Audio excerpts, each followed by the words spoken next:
Hello guys! I know it's been a while since my last video. I'm kind of an auntie that comes to your door once a year with lots of gifts. Probably, although I don't have any gifts. But I know it's been a while and not much traveling happened over a year, to be honest. I did go to Jamaica with my partner and we stayed at an amazing all-inclusive resort there. And to be honest, I just wanted to escape from all the internet fuzz, social media, etc. So I didn't film much. But I did make myself a promise in the very first video that I will be filming not only traveling vlogs, but also videos about geology, where I uncover some of the interesting parts of it. And finally, after months of procrastination, and then some digging, gathering data, research, photos, and all that stuff, I don't know why I always use my hands when I talk, so bear with me. I did finally put my makeup on and sat in front of a camera to film a video for you, which I really hope you'll enjoy.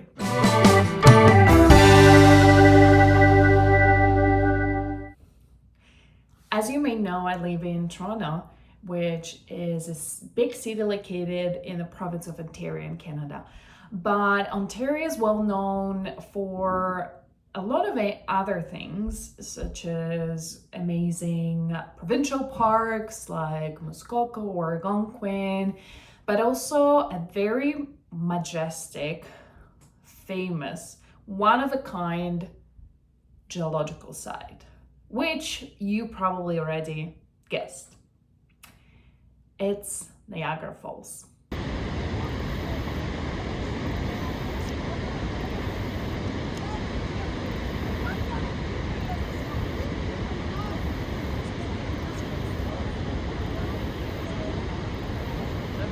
Have you ever stood in front of the waterfall and thought, how did this even happen?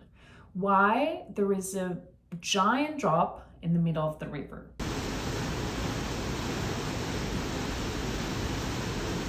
And why does it look so dramatic?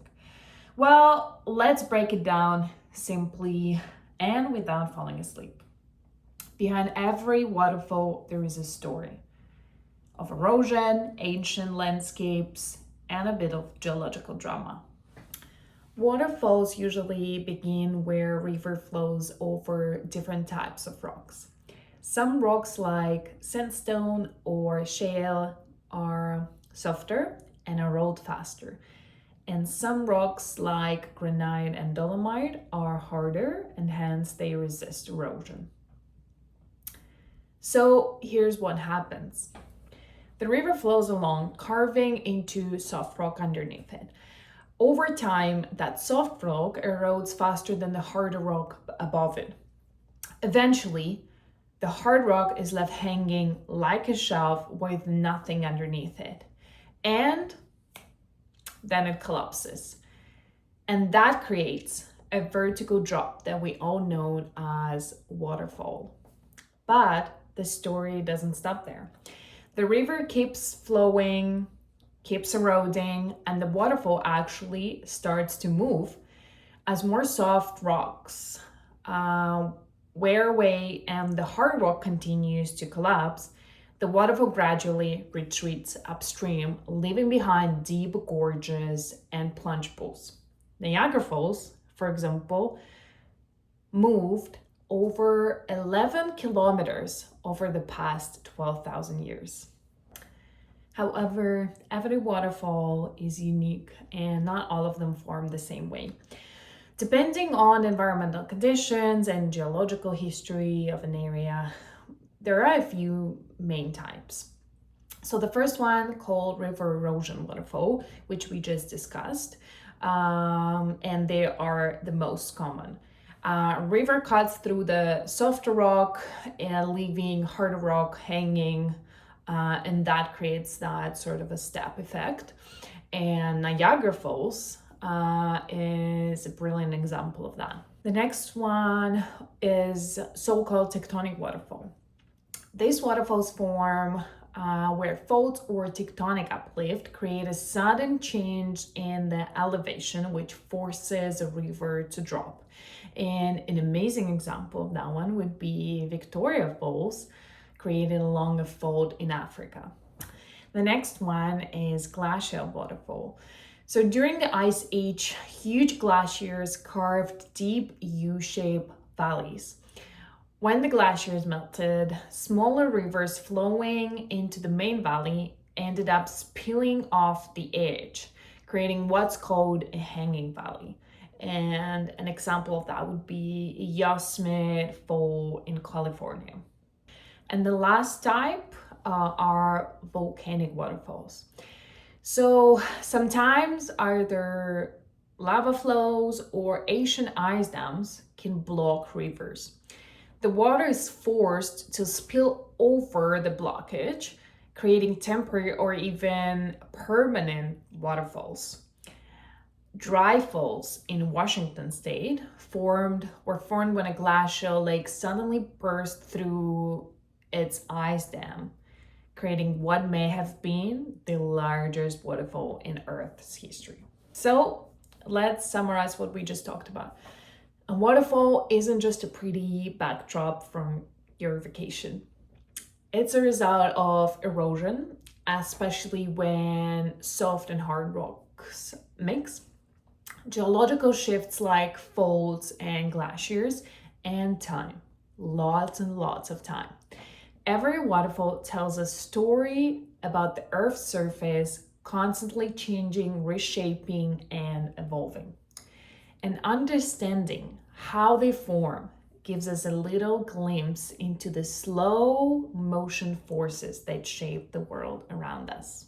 So now that we've covered the basics, let's zoom in one of the most iconic waterfalls in the world, Niagara Falls. Trust me, this one has it all. Ancient glaciers, stubborn rock layers, a vanishing act, and a very long retreat. Let's dive in.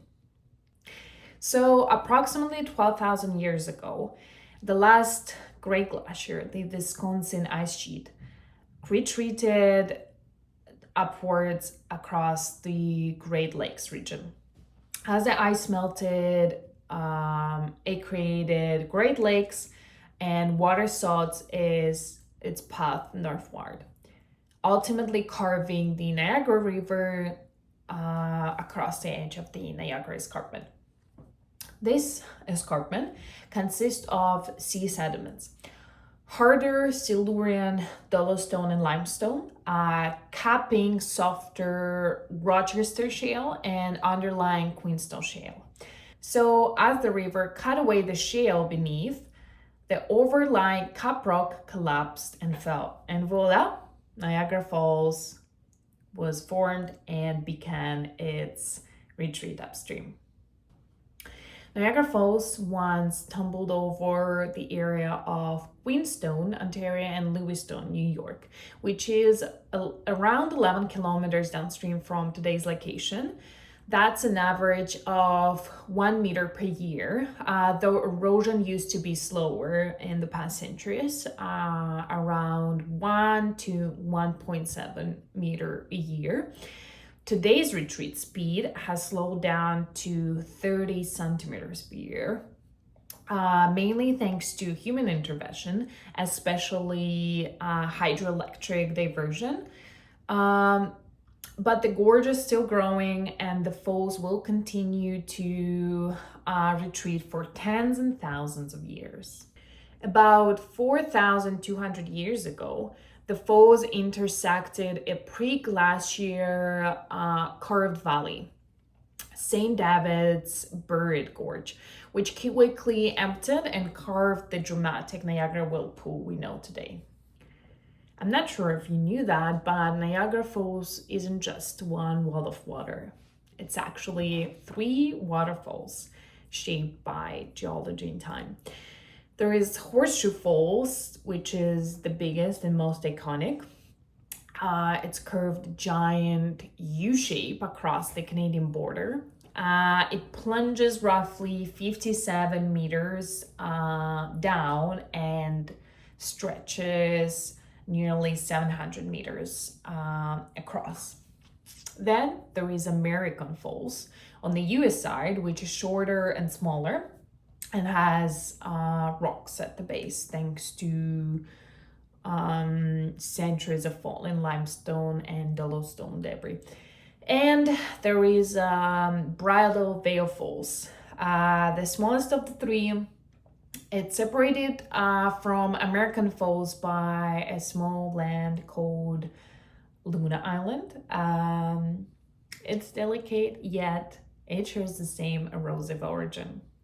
When I saw Niagara Falls for the first time, I was stunned by the amount of water.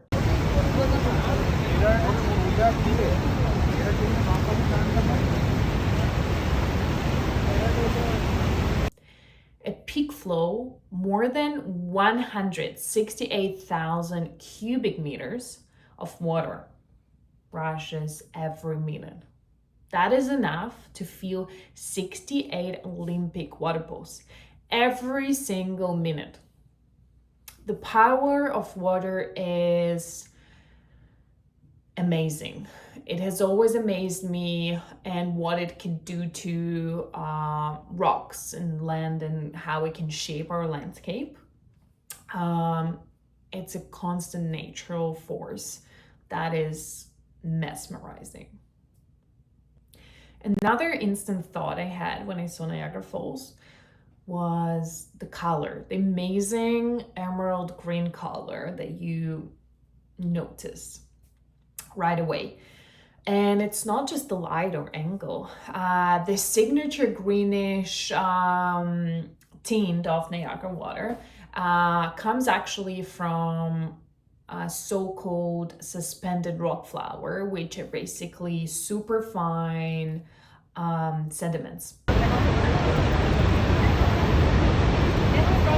And from dissolved salt.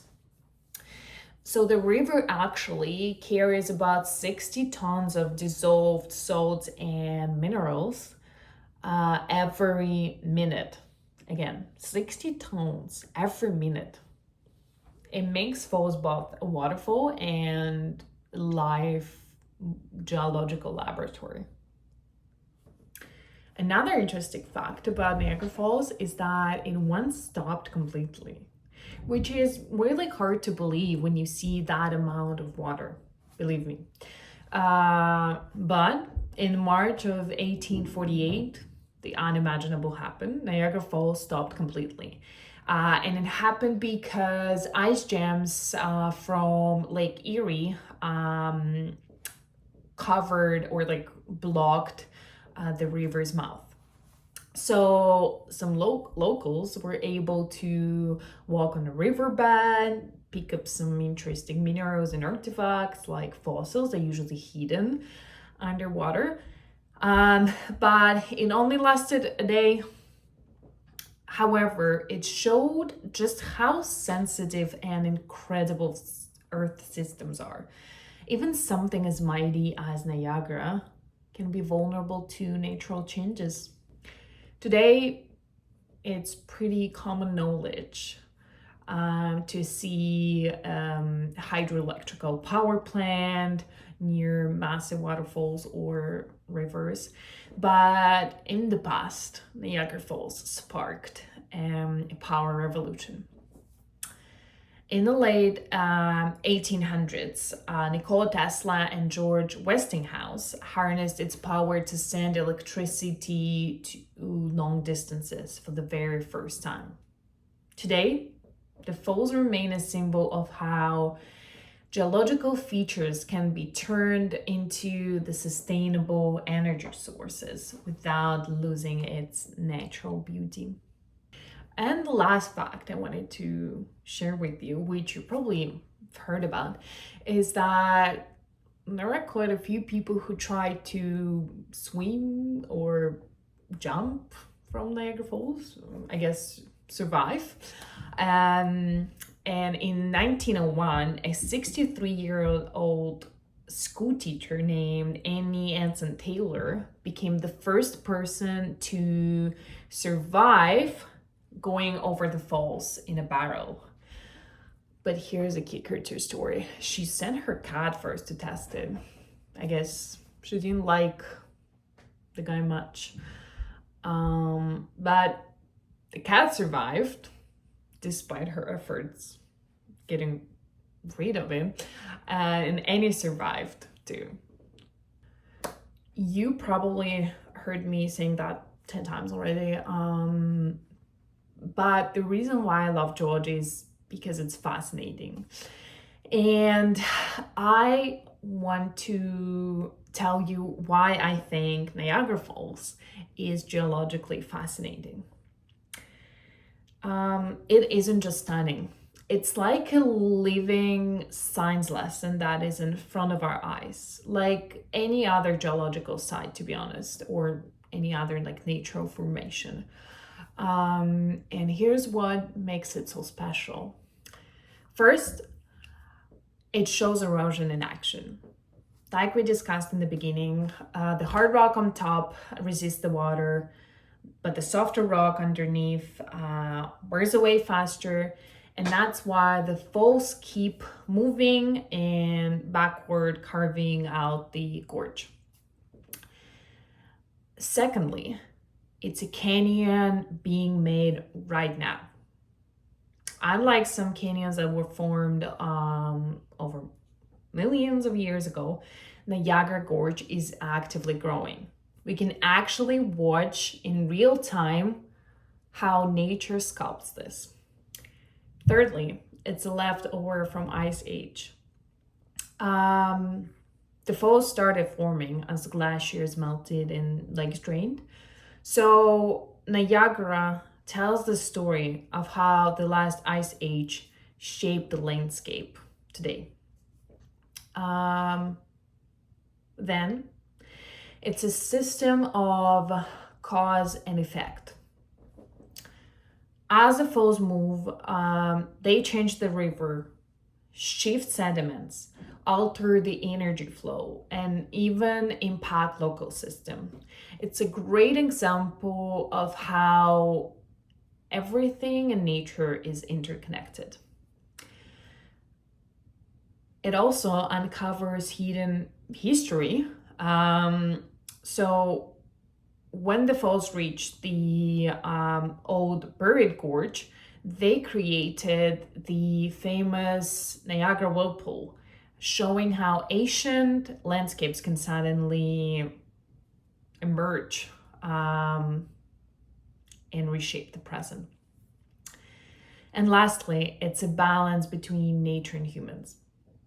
Today, we manage some water flow to protect the falls and generate power, keeping the wonder alive while living alongside it responsibly. Thank you so much for joining me on this journey through Niagara Falls' incredible geology and history. It's been over a year since my last video, and even though I love traveling, which usually happens once or twice a year, I really want to be more proactive and consistent and committed to making videos like this and sharing more amazing stories about geological sites with you. If you enjoyed this one, please like and subscribe. It truly means a lot to me. And if there is any particular geological topic you'd like me to uncover and explore, drop it in a comment. I'd love to hear what fascinates you. Until next time, keep exploring, stay curious, and remember, The earth is always telling a story if you know how to listen. Thank you.